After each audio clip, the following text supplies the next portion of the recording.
আসো আমরা এখন এই কোশ্চেনটা পড়ি।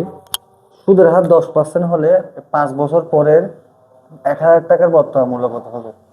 যদিও আমরা ভবিষ্যৎ মূল্য এভরি আর রুল 72 আমাদের গত ক্লাসে ক্লাস 0 আমরা কমপ্লিট করছি।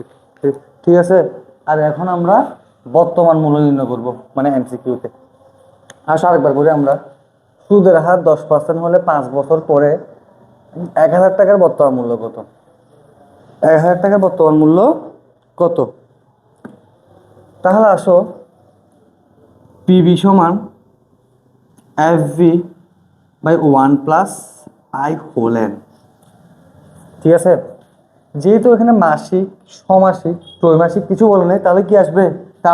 না আমাদের এম আসবে না। ঠিক আছে, যদি বলতো মাসিক, ত্রৈমাসিক, ষমাসিক, দ্বিমাসিক এরকম বললে অবশ্যই কি আসবে? এখানে আসবে এন আর এখানে আসবে এম। ওকে, যেহেতু বলে না আমাদের এটা আনার দরকার নেই। আচ্ছা আসো, এখন আমাদের সূত্র হচ্ছে 1 + I হোল এন।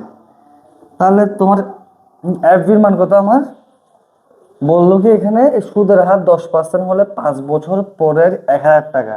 5 বছর পরে যদি তোমার 1,000 টাকা হয়, তাহলে সেটা হবে তোমার এফ ভি। এই 1,000 টাকা হবে তোমার এফ ভি। 1 + যেহেতু এখন 10% আছে, কি হবে? 0.10 হবে, কারণ তোমার 10কে 100 দিয়ে ভাগ করলে 0.10 পাওয়া যায়, যেহেতু তোমার শতকরা আছে, পার্সেন্টেজ আছে।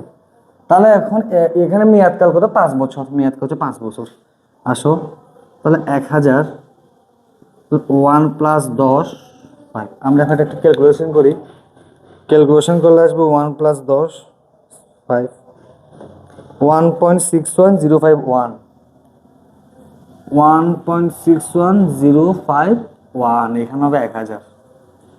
তাহলে দেখো 1,000 ভাগ 1.61051 হবে 620.92। ঠিক আছে, আনসার হবে এটা।